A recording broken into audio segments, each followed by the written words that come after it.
Hello and welcome to the latest episode of the Melbourne Athletic Development Podcast. Today, I'm joined again by Jack. How are you, mate?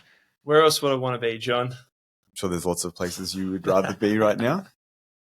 No, it's always good. I always enjoy these conversations. Today, we thought we would go and do a bit of a review episode. There's two reasons for that, because we think that one of the key things that we wanted to look at, given that we've now done more than 100 episodes, which when we started this, I wasn't sure that we would get this far, but we seem to have persevered, which maybe says more about us than it should. Well, look, and I think this is actually an opportunity to think about, what are we trying to achieve with these podcasts, and actually have we achieved it? I think that's a really good way of looking at it. And I think in preparation for this, it made us reflect a little bit about what conversations are the best conversations that we've had and why, and maybe how that relates to our profession, not only as health professionals, but also as particularly physiotherapists, and like what conversations you should be seeking out, because it's really clear that some conversations are very worth having and some others maybe not. So it's interesting to kind of reflect on that. And I don't know if you've got somewhere where maybe we can start with that, but well, that's an interesting discussion to have in itself, because I also wonder, are the conversations that we actually enjoy the most the ones that our listeners enjoy the most too? That's a good question, and obviously we can't answer that for our listeners. No. But well, what is it that you enjoy about the conversations that we have? And as we go, maybe you can bring up some examples, because there are probably conversations that people have listened to, and there might be some that people think, oh, I haven't looked at that one for whatever reason, and we personally found them really useful. So, maybe we can steer them in that direction as well. Well, part of it I also think too begins with, philosophically, how do you view what we do? And I think the analogy I often think about is, it seems to be this puzzle that continues to expand non-stop, because when you say we do, you mean the podcast, or are you talking about in general? I'm talking probably more about what I do in my professional work, in that it is this very complex puzzle where we're trying to find more pieces to fit and complete the puzzle. But at the same time too, you can continue to see that puzzle continue to expand, because I very much take the opinion that there is not a one-size-fits-all approach. There isn't necessarily a panacea that's going to fix any particular problem that I see. Totally. And that obviously goes in, I think, contradiction, which we'll probably talk a bit more about the current sort of theme or narrative of how we're told to do things within our profession. Well, I think you mentioned the word there, the philosophical position. And I think you and I, one of the reasons that we gel and we work together and we, we're very interested from, our business point of view, is that we have a very similar philosophy, which is that generalists typically are able to explore and come up with better solutions than specialists. Yes. Which may actually be quite controversial for some people, because they see in the medical world that there is this drive to have much more of a specialist angle. And I think mine probably comes a little bit more from being almost, unable to concentrate on one thing for a long period of time. And yours probably comes more from curiosity and interest. But neither of us tend to have much interest in sticking with just one area. And even if we are concentrating on an area for a particular period of time, we like to explore outside of that area. And we're talking professionally, at least. And just to add to that, I think the other thing that you and I have similarities on is we like to understand why something works or how something works. And for me, this is, I guess, almost more than me. Well, I think you've got a reasonable understanding, and I think it's almost like that reverse engineering concept, where the more you understand about a problem, the more you can see how there are other variables that you can take into consideration to treat a particular problem. So I think it probably colors very heavily why you would notice as a listener that we speak with people from extremely varied backgrounds. And it's very heavily built on that generalist kind of scope that we think about, because we're looking for opportunities to speak to people who do interesting things and are willing to share their process and maybe how they've been influenced in, achieving success in their, professional pursuits. And, we obviously, for those who, it was only released recently, which will be a few weeks back from this podcast, but, we recently spoke with someone like David Woods. And David we've known for a while, but it was, to me, that was a very interesting discussion. It was completely removed in some areas from our professional practice, but it gave really strong insight into how you can understand the use of the arts and creativity in not only exploring human psychology, but how that then influences the way we behave in different situations. We spoke a lot in that about personas and who you are in this space versus another space. And that, to me, I think very heavily colors how you are as a professional when you're in healthcare. Yeah, and we touched on this, and I think it's something that you and I have appreciation for, and that is we need to understand our certain psychology and perceptions about how we view our profession and how, and what it is we learn. Because, and I guess we can dive into it a bit now anyway, and we'll come back to it, is we are very much indoctrinated into a certain way of thinking. Well, even today, for instance, so people, happy to tell people, we obviously recorded multiple podcasts in one day. Of course, yeah. And so earlier today, we spoke with someone whose background actually, he's a researcher now, but he was a chiropractor. And it's one of those things that, whether you like it or not, in physiotherapy, we often have this interesting knee-jerk kind of pushback on anyone who comes from, particularly other manual therapy or musculoskeletal sort of therapists, whether it be osteopaths or chiropractors, or even, whether they come from a massage background or acupuncture. Straight away, we're very quick to say, no, they're like, what they're saying doesn't carry the same weight as what we're, proposing to be speaking about. And the reality, and this is one of the nice things about the conversations we've had, that's really dispelled a lot of that for me, because we've spoken to some people and you can tell their mission is very similar to ours. It's to try and get the best outcomes that it is they can for patients, and understand what we're seeing when we see people present with pain or with injuries. They're not doing anything different to us. They might have a different lens, but it's the same. It's the same objective they're searching for. Yeah, and like using John, we're referring here to John Sherbel, was that correct? I think so. As an example, and my hope is when people listen to a podcast like that we have with him, that they really actually get excited because of, one, the actual very interesting, innovative work that he's doing. But I think the other thing that really stands out about someone like him is he was a clinician. Yes. He had a lot of clinical experience and clearly was a very intelligent and curious person who got to the point where he's like, okay, I am seeing certain phenomena here that I cannot explain with the current body of literature and research.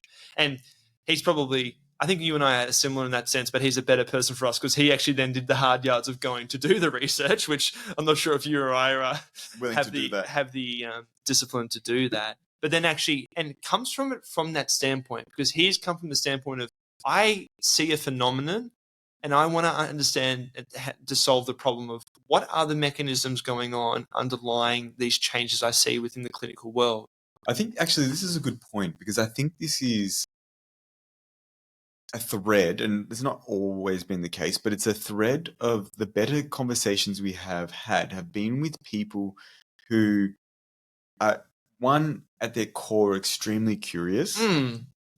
And they often have been clinicians, and they've then decided, I have questions that I need answered and no one is going to answer them, so I'm going to go and work in that area and find out. The conversations that I think we haven't enjoyed as much have been people who've come from the other, where they say, I'm answering questions that no one asked. And you're like, why are you answering those questions? It's not helping anyone. And in fact, you're confusing everyone because you're making up clinical questions. You're not experiencing something and saying, oh, I can't answer this. I need to go and find the answer. And that, to me, has been the most interesting people. Have always been those ones they're the clinician and they want an answer. We obviously have connections with people like the Stecos, and they're the same. They're clinicians first. Obviously, even our conversation with someone like Tim Gabbett, he's a practitioner, and he made this point. He was, he was probably pretty firm in it, but he said, like, I really don't give a shit what someone who's never stepped onto the field is saying about sports performance. I'm a professional. I work in the field. I had questions. I went to go and answer those questions. I tried to find people who could help me. I went to go and seek that knowledge. if you come to me with, some data that you've collected and you've never stepped into that environment, it's probably not contextually as valuable. And interestingly, I think we've perceived that even in some of the discussions we've had, where sometimes the researchers that we speak with that don't have those dual kind of hats probably haven't been as interesting because they're answering, as I said, questions that no one asked. Yeah, and this is a phenomenon that I've observed, and using those people as examples, they're the people who have had enough experience, who have enough intelligence and curiosity to go to researchers and go, I have this clinical question. Here are the observations I've made. Here is what I've been able to piece together from what research is available. But I think we need to look more specifically at these questions. And that's very different to the person who's just finished their, undergraduate studies, who's unsure what to do, likes research, who develops a good relationship with a researcher, and they're told, all right, this is what I want you to do. And it's often an extension of their own research, where they don't have the clinical experience. They haven't developed necessarily that breadth of knowledge and haven't been able to come up with their own clinical questions because of that lack of experience. And the reason why I think that's actually really important to highlight, because I think this is something that we see a lot within our profession, particularly considering that so much of the direction of our profession is guided by researchers who very much are often the academic first. And they often are the people who have fallen into a piece of or area of research based on what their supervisors have provided them, and are really extending on something that's not their own idea. Yes. And I think that in itself, I think that's the crux, because you're not necessarily curious about something that's not your interest. No. And that in itself is probably a huge motivator, is that, this is an idea that I can't get out of my head. We ask that question at the end of every podcast. Yes.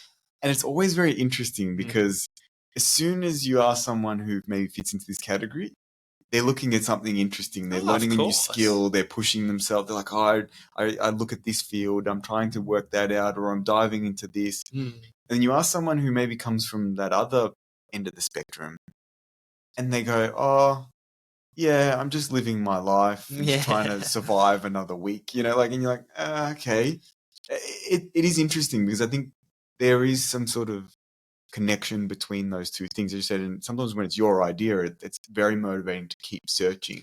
Yes, and the thing that is evident too in some of the conversations we've had that I've found most interesting is that people who are curious have an understanding of not just what the research says, but trying to make sense of why.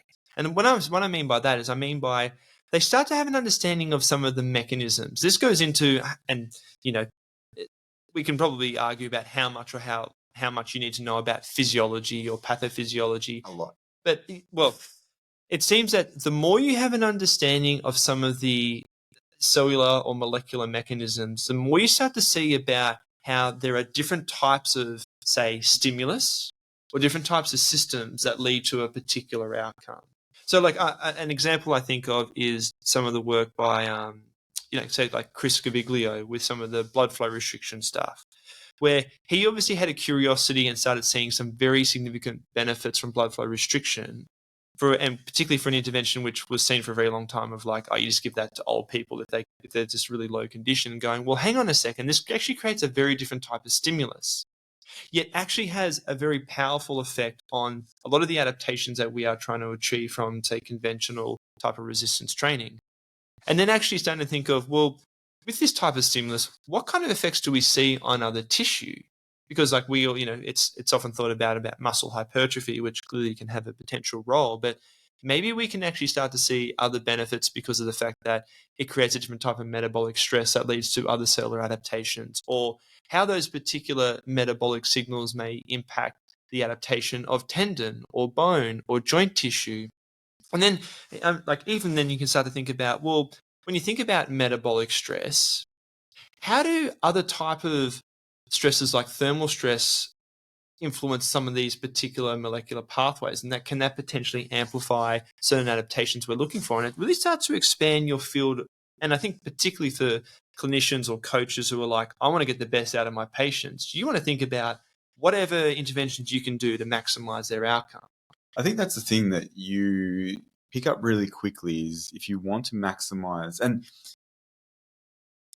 This is an interesting thing. I actually saw this spoken about in a podcast recently between, for those who listen to someone like Chris Williamson, and it was actually with Alex Hormozy, and they were talking about the difference between optimizers and maximizers. I actually started listening to this podcast and heard this part, yes. And I thought it was really interesting because it probably explains the difference between some of the ways in which people look for even information and try and connect the dots.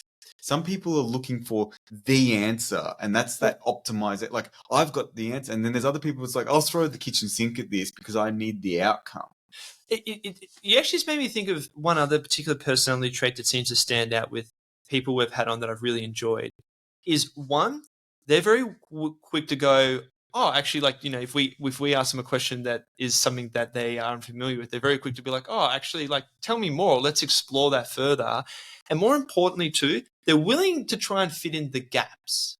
And it's interesting because that's something I often find quite frustrating with researchers when you ask them questions and they might go, oh, well, we just don't have the research for that. And it's like, okay, maybe not. But can you actually start to deduce from your reasoning what may be the underlying mechanisms? Because we definitely have a lot of research about basic sciences. We can probably start to develop some hypotheses, but there almost seems to be a real taboo within our profession, particularly to start making suggestions of things that are outside the typical box of thinking. Yet they're actually the important things that allow for innovation. And I think the other thing tied in with that then too, and this works both for researchers, clinicians, coaches, is there has to be some willingness that when you put yourself out there, you may be wrong. Wow. And that can also work in a clinical, I'm sure you can express it from a coaching perspective, meaning that when you set up safe to fail experiments, sometimes it doesn't always work out. There's a guest that I would like to get on who's a psychiatrist, and I was speaking with them the other day because they're actually someone that comes in and actually sees one of our clinicians. And I was speaking with them about this concept heavily around the idea of psychological resilience, and I've been on these rants before, but talking about the idea of like adaptation from the application of psychological stresses. And straight away people get scared, but you always have to think about this as stress can be of any magnitude you want. It might be as simple as, you add a little bit of busyness to your schedule so that you get better at organizing yourself. And you see this happen naturally through socialization over time. You go from, and I love this phenomenon. It happens often, I think, when I always talk to young people and I ask them lots of questions about how they're going with school and all of that kind of thing. And I always remember noticing you do year 11 and you go, oh, that's pretty hard. And then you get to year 12 and you go, oh, year 11 was so easy.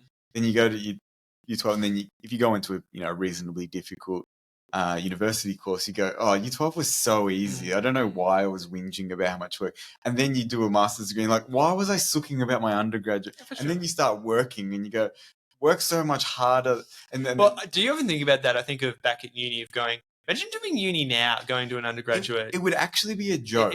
Literally. In terms of how difficult you would find it with your current skill set. Yes. And most of that is, as I said, these are psychological and mental framework skills. Of course. Yeah. Right? Your ability to manage time, your ability to, complete processes, tasks, meet deadlines, and how many things you can actually just fit in your day. And I always say this, and I'm not a parent, but I always say, like, it's always really impressive to see these people who have children, they laugh when they go, well, have kids and work out how quickly you can organize yourself, because it can happen pretty quick. Yeah.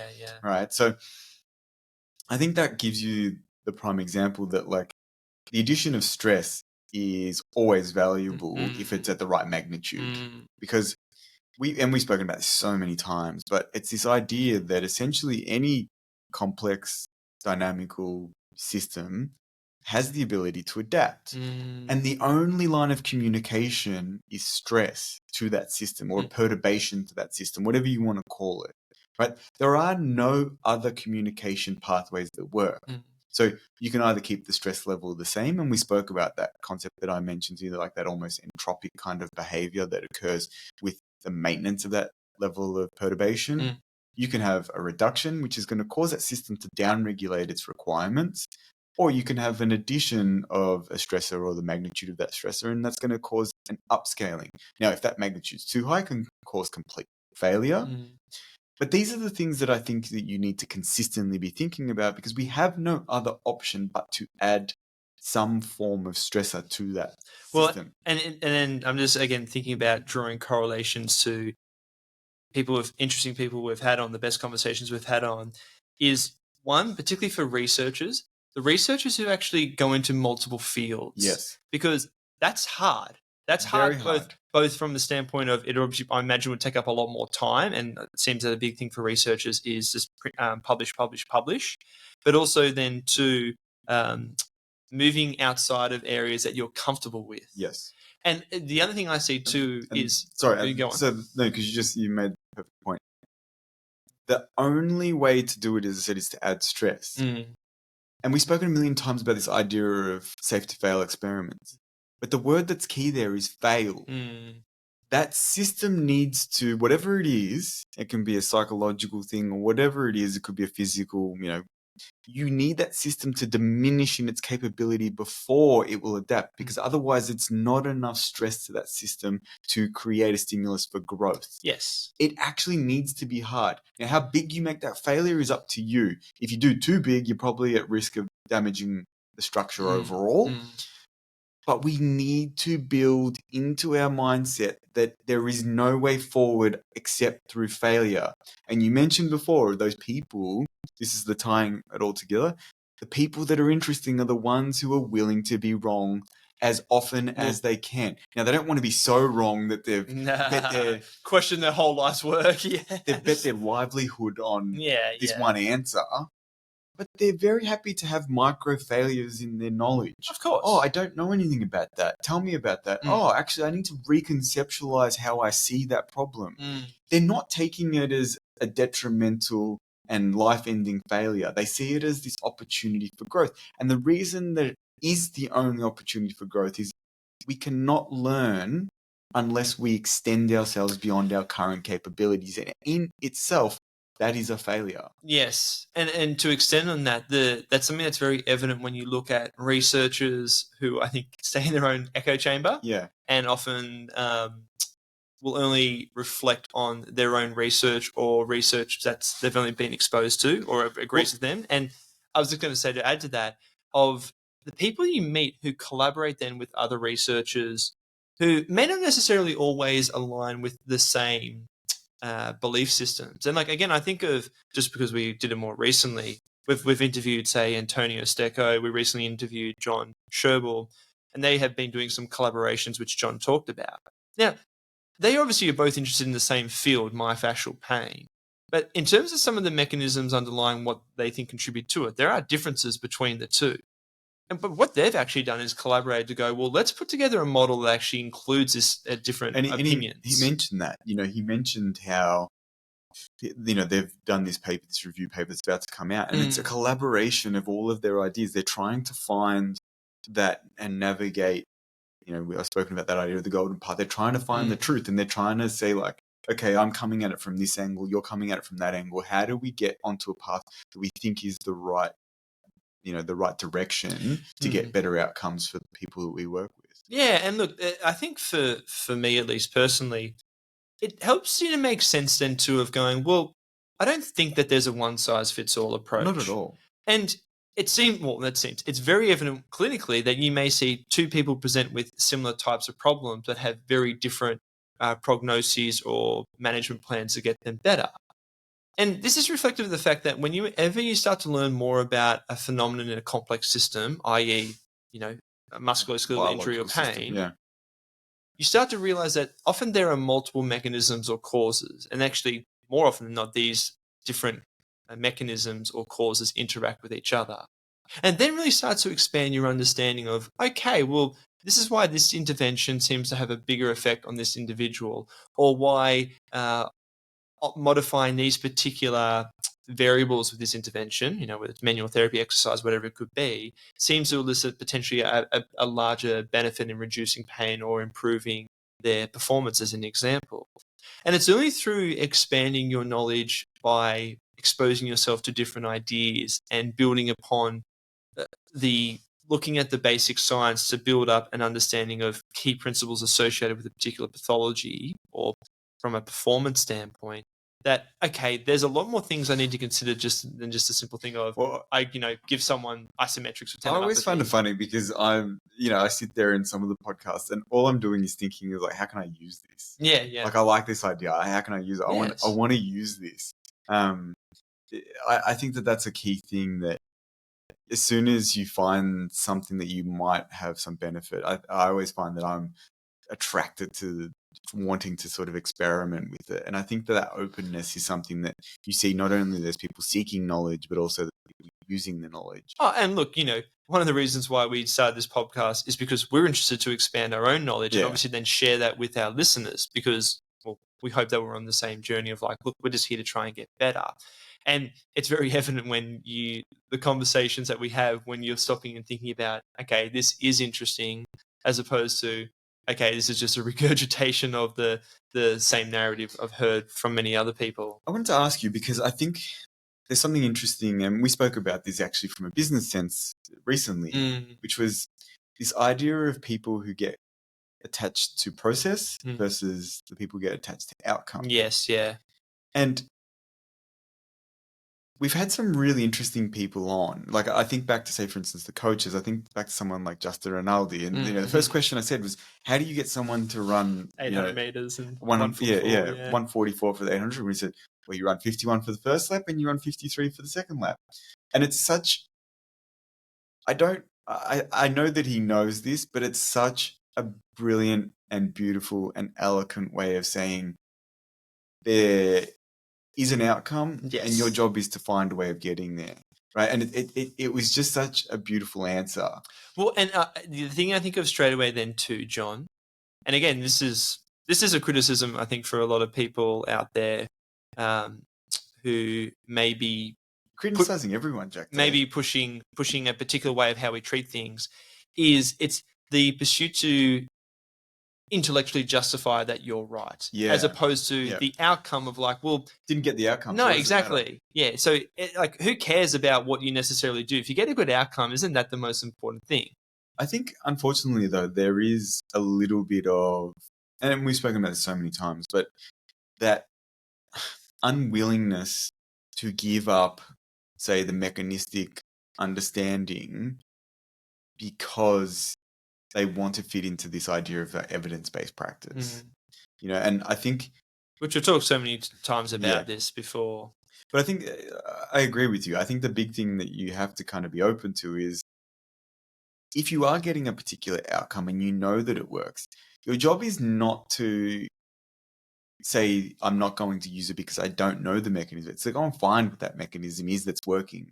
And then when it doesn't work, understand why too. Because the reality is, your failures are where you learn the most. Well, I see this with coaching a lot. Like, I go through this experience over and over and over. And there's times that I think with my coaching where I got results that I don't actually, like, looking back on it, I didn't know what I was doing. Right? It happened because of a certain culmination of circumstances. And when I actually tried to replicate it, I couldn't. Yes, yeah. And it took me a long time to be able to go back and understand what was driving that. And understanding the mechanism further down the track and trying to work out, okay, what was driving that? What was the main features? What were the principles underlining that were really, really key things, like, and that's what led to. And what contextual factors led to that good outcome in that circumstance? Yeah. So for people who are kind of like, I'm speaking vague generalities, like, this was very much the foundations of the discussion that we had about, the addition of ongoing stress to a very mature sort of athlete in terms of their training history, and seeing if you don't keep creating a stimulus for them, that will go backwards, even though you're doing the exact same thing. And I got really confused with that initially because I just couldn't work out, well, we're doing what we're doing. And from a biomechanical standpoint, it's meeting the requirements. But the reality was, the first time that I exposed them to it, or the first few times, that was a stimulus. Later on, it wasn't. Actually, the thing I just think about then too, and it's like the example you gave of Justin Rinaldi's response to how you run an 800 and 144 is, I think we like to try and find simplicity or, simplicity. But there's always seems to be a very fine line between like, okay, it's pretty straightforward, this is what you do, versus, okay, well, that doesn't actually necessarily work in the real world. And like, I guess in that idea of working with complex adaptive systems that are, that is characteristic of humans. To me, what he did there and what he articulated, and this is like, I always, these days, I try to work out what is the principle. We obviously had Tom Templeton on again recently. We're talking about strength and conditioning, and he and I have lots of discussions about training, about sports performance, and we're always just talking about, what actually is that person doing? Because everyone thinks they've come up with a new idea, but most of the time they haven't. No. Right? It's something that they've adapted or copied, or they're not even aware that someone else has done it. And the question you always have to ask yourself is, it looks like that's working. Why is that working? What is the principle that's driving that? And it might be, as you said, contextual to that population they're dealing with. Like if it's an untrained individual, this is why, the research say on training periodization is mostly horseshit, because they get sports science students, most of them who haven't trained or aren't that athletic. You could apply any training to them, of course, and it's going to improve their performance. Doesn't matter what methodology you use, because all the body knows is this is their current capability, and you're adding the stressor that's high magnitude than their current capability. And so it goes, oh, I better get better. And as long as you don't overdo it in terms of the magnitude of that stressor, it's not going to break them down. They'll get better. And to extend on that, of doesn't necessarily need to be that specific to begin with when the system isn't that mature. No. Well, we go on. No. So what the thing that I think about when we say something like what Justin mentioned is, he's clearly worked out from a very, very basic point of view, what are the key KPIs that I need, right? And it's actually very interesting because you can break it down really easily. That's a good point. And the way you break it down really easily, you say, okay, it seems like he's being a bit of a smart aleck, and it seems like he's actually oversimplified it. But what he actually has done, which is extremely clever, is he's worked out, okay, they need to be able to run the first lap in 51. So what does that tell you from a principal's point of view? You need to have a significant amount of speed to be able to run 51 seconds for a 400 and actually be very comfortable, because you've got to do another lap. So most people will want to run the first lap, right, somewhere between 3 or 4 seconds slower than their personal best or their current season's best. Yep. So what does that tell you? And some people will push it closer if they're really well conditioned to it, right? But if it's 3 seconds, that means at absolute worst, you should be able to run 48 flat for the 400 at that point, right? So that tells you a lot. It's like, okay, you need speed if you're going to run a fast 4. Fast 8. The second thing is you need to be able to run 53 when you're already tired. So what does that tell you? That tells you that you need to be able to maintain your speed or the speed output under a huge amount of fatigue. Really, that is the foundation of something like 800. Build people's speed, build their ability to do it efficiently, and then build the ability for them to be able to hold that under enormous amounts of fatigue. They're the key KPIs. They're probably the 3 main track sessions they do. They'll do other supportive sessions, but that's probably the 3 key track sessions that they might do. And straight away, you realize how intelligent what he said is, even though it comes across as an oversimplified, smart answer to a question that is a very difficult problem. And that is the thing that I think the really, really switched on people do, is they can elucidate what's the key things here? What are the key factors that I need to do? And this relates, you mentioned before in complex systems, this relates so much to this idea of what are the key modulators in the system? What are the big rocks? Because you can have a complex system where there's thousands of inputs, but most of them are not key modulators. They're modulators. They're 0.1%ers, What are the big rocks? And like a big rock is, if you can't run fast enough, say if your PB for 400 is 52 seconds, well, there's no chance you can run 51 for the first lap. It's just not possible. And actually, this is a good example, I think, to make between certain guests we've had on, like coaches working with elite athletes versus certain researchers. And the example I want to give is using, say, Just as an example. He has worked with the pinnacle of athletes. He had an athlete finish 4th at the Olympics. He understands what is capable of individuals, and he understands that although there is complexity, you can boil it down to certain key performance indicators. And I shift that to researchers and research, because the thing that I also find sometimes frustrating is research is to give you an indication of averages. And I think about something like back pain, and we've had plenty of people on to talk about back pain. And some researchers would say, well, most back pain, it's non-specific.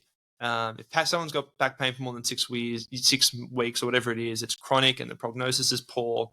And here's what we give as a general recommendation. I, as a clinician, go, okay, that tells me that if I apply this basic intervention, that's the gold standard, I can expect a pretty poor outcome. And me as a clinician, I want to go, well, hang on. I want to work on the individual level to go, I don't want that someone to be in the average. I want someone to be in this end of the spectrum. I want them to have a good outcome. I want them to see a reduction in pain. I want them to see an improvement in their performance or getting back to activities they want to do. So then that changes my mindset of going, okay, I know what to expect if I apply this. What are other pieces of the puzzle that I can find in the research or from clinical experience to shift, going from not being in the average to seeing an exception? And that's something I think that's very evident in particularly some of the coaches or clinicians we've worked with, who clearly have that curiosity to go, my plan or my expectation is to get someone to have this outcome. Where do I start to draw an understanding of what's missing from the general recommendations to see an improvement from what would typically happen in that particular population group? And to be fair, I think you see that also in researchers too, because good researchers, it seems, or at least the interesting ones that we've had on, are the ones that are trying to see, well, where are the gaps within not only the research itself or how it's done, but actually with our understanding of this problem. And obviously for me personally, a lot of my interest and curiosity has come in understanding fascia's role in myofascial pain or musculoskeletal pain, and seeing that actually can draw a lot of the gaps within our knowledge of understanding things like non-specific pain. And I think that's a really useful thing to consider too, because research gives us an indication of the average, but we as clinicians or coaches are working on an individual level to see how we optimize the outcome for N equals 1, so to speak. Yeah. Or the other thing is, and I think this is where people like Louise Burke were fantastic, and she's saying embedded research is probably the pinnacle for most people. It's like you go into an environment of a subset, and obviously it's specific to that subset, but they're going out and embedding themselves and making sure that they can get an understanding of what happens when you put in place an intervention. And I really I don't think most people, and if you haven't listened to the podcast with Louise Burke, go and listen to it. And I know that we were very forward in praise, and especially I was, because I don't think most people understand how much humility it takes for someone of Louise's knowledge and understanding to say, I'm going to go into this environment, say with the study they did with walking and fat adaptation, and I'm going to do everything I can to try and prove a hypothesis for something that I don't recommend. To me, the level of intellectual humility to do that, and to the extent that they tried to prove that it could be possible, shows how much she, as a practitioner, not even as a researcher, as a practitioner, is committed to trying to get good outcomes for, obviously these were walkers, right, at the elite level. She's saying, I don't care what my research previously has said. I don't care what my own personal ideology on this, based on the research I've done or the knowledge I have, is. I'm going to see if this works, because it's more important to me to see if we can help these athletes get better than it is for me to tell people I'm right and keep proving that over and over. So that, I think, in itself is such a big reflection of people's capability and understanding of what's important, and often it is searching out how to find the outcome that is better for the people they're working with and not for them. Yeah, absolutely. I was thinking, is there anything else you want to touch on, John, just before we finish up? Well, I think that we initially mentioned, and I think this is important, is what does this mean as a clinician and as a physiotherapist? Like, what can we take from some of these talks that we've done and some of the people that we have learned from so that we can actually be able to, further ourselves? Because I feel like you and I, very selfishly, but also very gratefully, have gotten a lot out of these discussions. Like, I think it's always funny because I think both of us are very proud of the knowledge that we have, but I actually really enjoy often having these discussions and realizing I don't understand very much about this. I was very, very grateful that even one of our guests who we did a fantastic talk with, and he's obviously a long-term colleague of ours, Adam Bryan, invited me to a meeting with some researchers recently, and I was sitting there and I was smiling, and one of the other researchers who was there said, he just looked at me and he goes, what's funny? I said, I'm actually enjoying how much I don't understand what the hell's being spoken about right now. Some of these people, a lot of them were quite sort of high-level engineers, and they're talking about computer modeling and simulations and things, and they're talking about the way in which they do this with their data. And I actually had no idea, particularly some of the terminology.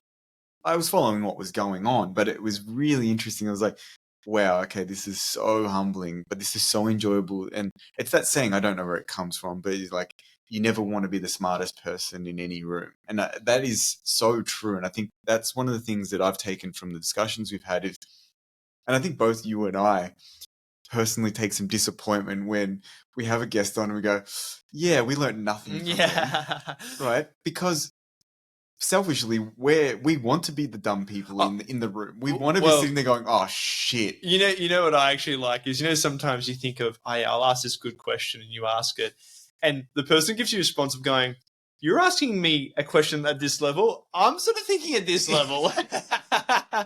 And you go, right, I've probably got a few more steps to go before I get to your level.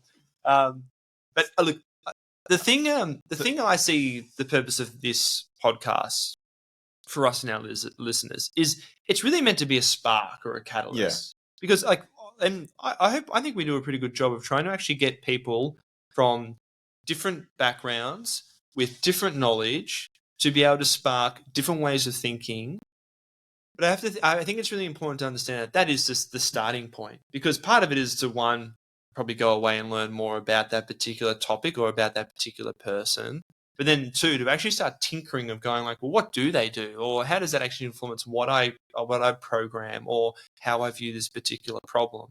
Because ultimately, I think with having good curiosity, you're continually tinkering or, collaborating with other people to go like, oh, look, I'm a physio, you're a chiro, you've got this particular knowledge and background. I'm actually interested to actually learn how you view this particular problem to see what you take from it. And there may be times where you agree or disagree, but part of that is actually about building up your own understanding of how you view that particular problem. And that can be related to, I want to learn about these particular manual therapy techniques, or I want to learn more about running in this particular type of model for running assessment, or this type of particular periodization or programming that you do. And then part of the other, I think, of that too is how when you come across interesting research and people, you start to learn more about some of the basic sciences that then takes you down the path of understanding some of those mechanisms to go, oh, okay, well,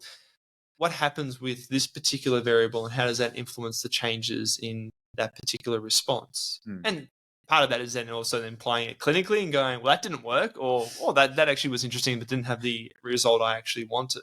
Yeah, I think you're 100% right. I think that for most people and I say in healthcare space, I think the things that we keep learning from these discussions is, about being open, is about, wanting to explore new ideas, being curious and being committed to trying to get good outcomes, because that seems to be one of the common threads, whether it's as a health professional, whether it's as a sports performance coach, if you're there to get good outcomes in a non-selfish manner. You know, you're not looking for your own benefit. It seems to be a common thing that leads to people getting good outcomes is they're not searching for it for their own benefit. No, and a big part of that is about realizing that we all have egos. Oh, yeah. And getting out of our echo chambers, you know, and like... Well, actually, here's a question for you. Go on. Who are there any podcasts that made you question yourself more than you thought you would? Like, is there any that you would go back and listen to and you go, oh, I actually really was challenged there. Like, it was really uncomfortable for me to be able to listen to this because it challenged my perception of that issue or that problem or that topic. I can't think of one off the top of my head. I'll get back to you on that. Well, I think actually one that really stood out to me in terms of just something that I'd thought about but had very little knowledge on was actually one I did by myself with Jacques Corso, the medical doc over in New Orleans. Is that how you pronounce New Orleans, it? Yeah. New Orleans. Don't say New Orleans, though. No, they'll know you're not from there. Yeah. And the work that he's done, which is very pioneering work of looking at some of the genetic polymorphisms associated with hypermobility. And for those of you who haven't listened to it, I would highly recommend listening to him and looking at his research. He has published a paper on it because this is something that you and I have talked about. This is something that I think a lot of people at least appreciate, the idea of, say, nutrigenomics, i.e. the relationship between nutrition and genetic expression, and then how that then influences particular musculoskeletal types or myofascial profiles like hypermobility, and thinking, well, is the limiting factor here maybe not related to the mechanical stimulus I'm applying, but some of the nutritional status of that individual?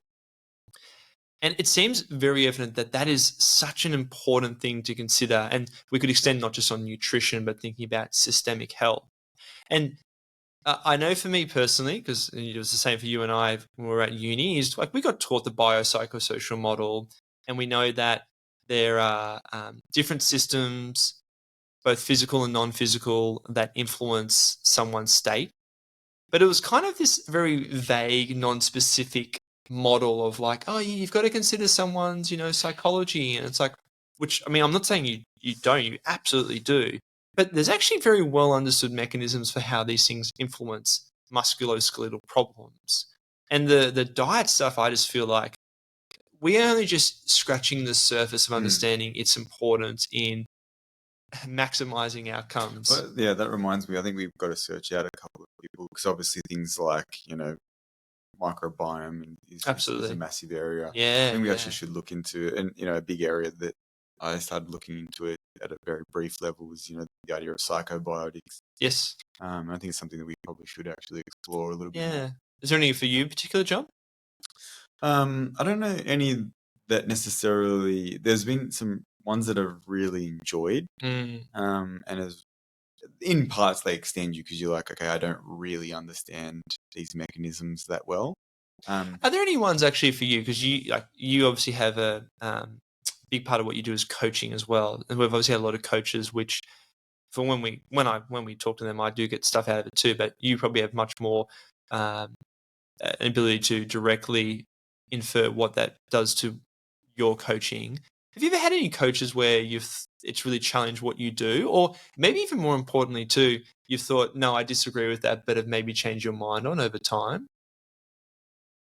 Oh, I've changed my mind a lot. I don't know if it's necessarily from a particular coach. Like what I always do, as I said to you, and it's something that I noticed in the people that we speak with, and I think it's something that I try and do as much as I can, is I try and work out why things work, right? Because the result you're looking for is, do they get people to run well? And if they do, then it's like there has to be a reason for it or some sort of background to it. And so I spend a lot of time trying to work that out. And often, obviously, for a lot of the guests we've had on, especially the coaches, I know them. So you have conversations with them all the time. I've already had that thought of like, okay, well, why do they get success? What is the things that they do well? And I try, like, I'm not going to lie, I steal things all the time that I think are useful. Well, actually, it's funny. People do say steal.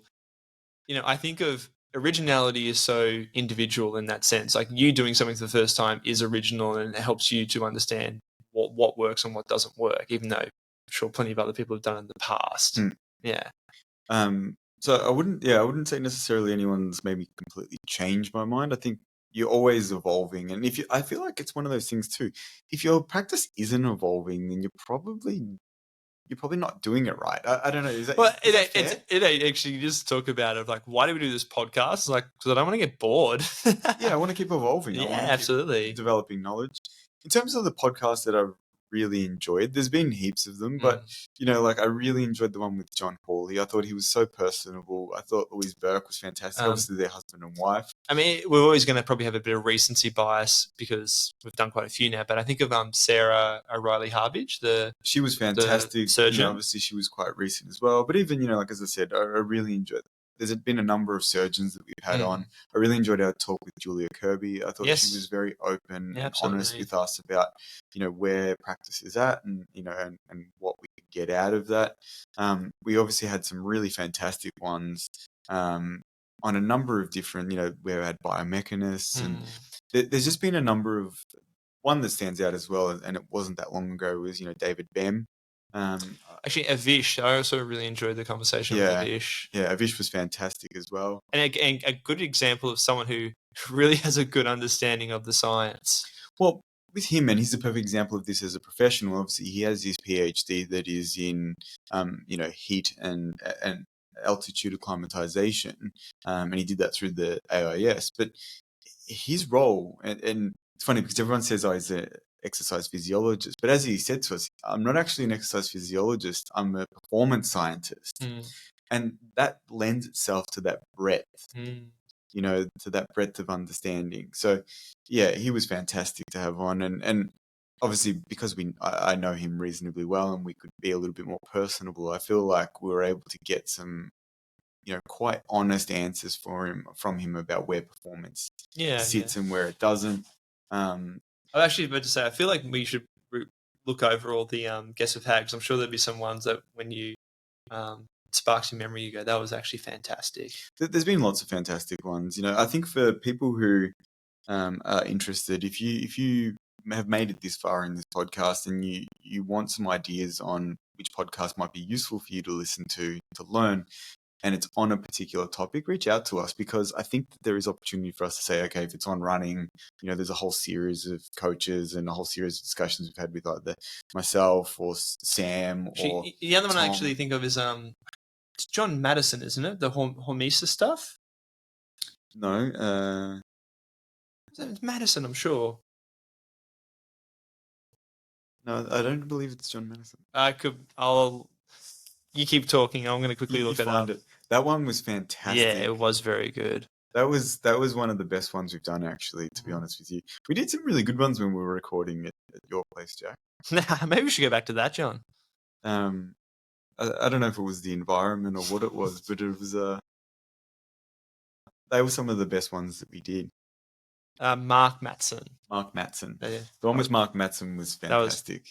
And the other one that was fantastic. Actually, it's I looked it up after they review it. The hormesis principle of neuroplasticity and neuroprotection. Mark Matson was fantastic. The other one that was fantastic, and it actually got cut short, which was Sophia Nymphius. Yeah. She was so good. And, she's another one of these people who very much is interested in trying to work out how to help people in a contextually specific way. And she's just a curious person. And when we brought up things with her that she maybe wasn't that aware of, she was so open to saying, oh, that's really interesting. And I want to know more about that. Tell me about it. So Sophia Nymphius was a fantastic podcast. Yeah, we've been really lucky. So anyway, obviously we've been waxing lyrical about what we've been doing. If there are questions that you have, or there's something, the topic that you want us to seek out, or even a professional that you would like us to speak with, do pass on that information. We do get communications from time to time from people, but we're very open to speaking with people more about how we can extend the conversation across different areas. So overall, thank you for joining us, and don't hesitate to reach out to us.